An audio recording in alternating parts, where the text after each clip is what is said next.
Happy Sunday, folks. I'm Tex, and I'm going to talk. Welcome to episode 5 of Sunday Tex Talk.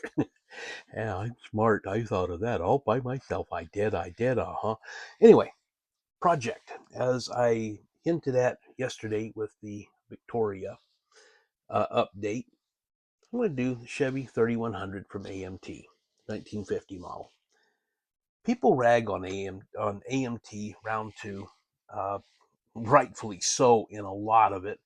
But this one is kind of an exception. I like this truck. Yeah, it's got its issues. Yeah, it's got its problems. But I like it. It adapts itself from anywhere from stock to farm truck to service truck to hot rod to rusted out versions to highly polished versions. It lends itself well and it looks good almost no matter what you do. It's a good looking little truck. I like it. So, anyway, you can see I got a whole smattering of parts. Start with, I have 2 kits. I already built 2 of these, but I have 2 kits. One of them I got at auction on Facebook, and I got to realizing it is gently built, gently started. Suspension has been put together. One of the frame pieces has been put in. Well, I want to do a whole new setup for myself. I don't want to use a stock suspension on this to start with. So I've got some other stuff that I'm going to talk about here in a minute. But this is an important piece because I can use it. I've said I can use the others that I've built, but to do this, it's going to be a lot easier. And it includes where the rear axle centers and where the front axle centers on the frame. So to that end, I discovered I'm going to use a torsion bar setup, and I'm going to use a VCG. I don't know if it's a Pro Street or Pro Stock. I don't remember which it's listed as, rear end.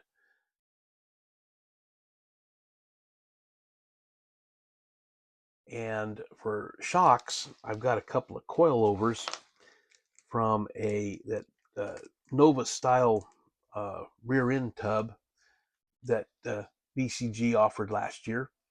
And I got a couple of these left over. I just need to figure out the right height to know where to mount them. So, but that's in the future. But I discovered that if I use this little notch here as a guide, which is the mounting point for this piece, I can take this, use that as a guide, and it centers the rear end almost perfect in the center of where it goes. I just need to figure out right height, maybe adjust it a little bit, make a little mount for it. I may need to move it to right along about there from there, but of course it'll have some type of a mount on this cross member. Yay, already there. Well, what are you doing all this? Because I am going to I'm going to start with the 283 small block Chevy, stock engine, good basis. VCG sells these. I've got, I don't know, 4, 5, 6 of these in my stock, so it's a good place to start. And only got like, I think I got like 1 or 2 350 engines and 383 stroker in there. But biggest difference really is just the way it's set up. And I don't know which way I want to go. I've got this, come here. It's the twin carb blower, and it's one of them BCG resins for the small block Chevy. And I've also got this guy, the hemi head conversion kit. Ooh, with it's got a fuel injection, and it has 8 velocity stack air intakes. I don't know which one of those I want to use. So, but yeah, well, and to put that power to the ground through the rear end and through the suspension and everything, I'm going to use some of those new Z Camaro 14-inch rears, 10-inch fronts. Well, in order to get them, I have to figure out just how I am going to fit them in a wheel well. There we go. It's barely wide enough for 6-inch stock kit tires. Yeah. So I have these. 3 or 4 years ago, Josh at BCG Resins offered a tow truck body, and it came with these as kind of a fender flare type of thing, or wheel well cover, whatever you want to call it, to give it a 50s look. And I was going for something wholly different, so I didn't use them. Put them in the stash to use something like this. So what I'm going to do is I'm going to cut this out. This is going to go here, and like that. And that gives me enough room. That's about 16 or 17 inches total. And yes, and I'm including cutting out the channel for the bed. And then that'll work. And of course, I have to cut out the bed a bit. Then I need to figure out ride height, where I can then put that on there. But I got to get that done before I do anything else. So front, I am going to use one of these guys here. The brake, one with the brake puts the wheel out just a little bit too far. I'm going to have to look a little bit closer, but I think I'm going to use this one. Independent suspension, double wishbone type thing. But the problem is, I've got, come here, this bit here, which is where I need to mount that. And if I leave that on there, it's going to stick that front end way up. But I need to look at that to see how much I'm going to need to drop that. But to figure out the right height here, I need to figure out the right height here in order to fit in the wheel well here with the bed. Yeah, so I got to get cutting. Here we go.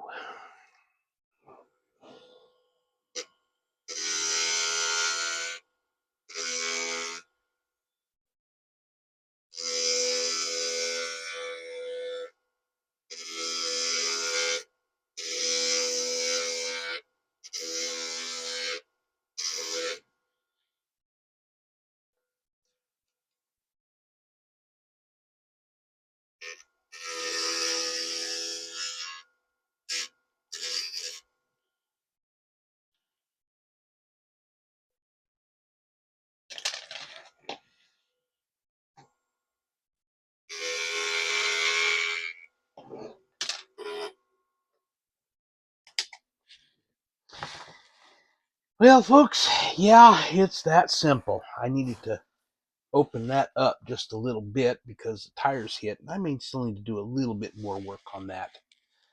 But I just had to kind of get a little bit of that frame out. I thought I'd do that. What I got, I recorded the other parts yesterday, but what I got was wound up with this. Oh, my mount is shifting. Anyway, got this. So what I did is I got it cut more or less in shape. And then I used that, buzzed it down closer, got it close, got this all cleaned up, glued that on, and I actually had it down to here on the first one. And I realized if I do that, I got to cut an even bigger hole into the bed, plus the fact the axle needs to go there. So okay, cut it off here. I did both of them. I need to do cleaning up, but last night I put in some little bit of 0.5 millimeter styrene rod around it and kind of gooped it in a little bit just to make it kind of look like a weld seam. So, but yeah, those are in there. I got the bed cut out. I got some of that. And then, make sure I got the right side. We get it put on as I throw it on the floor. And it fits just real pretty, real nice. Get the fender for it. Get the right one. I still need to clean it up, get it painted before I glue it on. So I'm going to do a two-tone paint scheme. But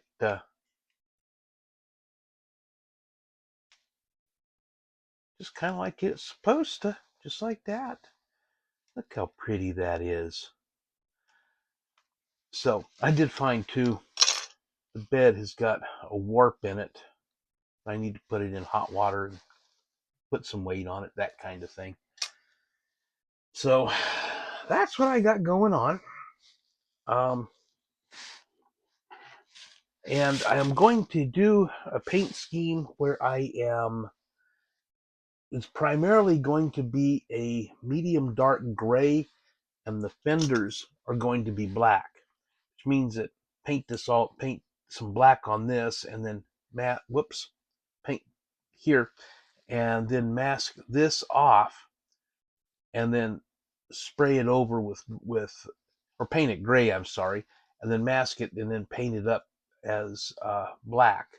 So and of course with the body, which is back here, need to spray this all with gray, mask it, and then paint this black. So leave stuff like a little bit of trim here as gray on both the front and the back fenders, that type of thing. So anyway, yeah. And the wheels are going to fit nice. Everything's going to work out. So, but I could bless my little brother for giving me this thing. You saw how quickly I did that with the frame, cutting this stuff, grinding it out, saved me probably 3 or 4 hours worth of tedium getting it impossible cut fingers. But yeah, it's made it so much easier. But anyway, well, there was something else I was going to say about that, but yeah, missed the thought. You know, VCG resins. I've talked about them, and yes, when I was doing the first part, I was talking about things like this. Go check out vcgresins.com. Sign up for the newsletter. It doesn't cost you anything. No obligation. Don't have to buy anything. Just sign up for it. You'll get at least one, probably two, possibly as many as 3 or 4 in a month. That's it. He's not going to spam you. He's not going to send you a whole bunch of stuff. He's not going to ask for money. He's not going to do this. It's just new stuff coming out, news about other stuff, that type of thing. What Josh needs to tell us about the store and that type of thing. Name, email address, submit. You're signed up. Go shopping. When you're done shopping, you find some really cool stuff that you just find you can't live without. Be sure to use the promo code Jester10. Save you 10% on your order, and does not include shipping, which is all of $6. And yeah, then let the post office do their thing. Oh, and by the way, yes, I was wearing some safety glasses. I have to get it because I am nearsighted. I have to get stuff close to my face in order to see it. I didn't want the stuff popping up into my eyes. I found out just how painful that can be. Yeah, not fun. So, anyway, I see what I need to do there. Why that? I'm just looking at this and why that. I got that a little bit thinner over here than over here. So, okay. But anyway, that's going to about do it for right now. I'll post an update later on. So, anyway, Thanks for joining me on this wonderful, happy Sunday. Hope y'all are staying warm. Um, those of y'all that have had snow or are getting snow, be careful out there. Remember, you might know how to drive in this crap. Are you sure everybody else around you does? Food for thought. Anyway, I'm going to get out of here. B-Tex, signing out.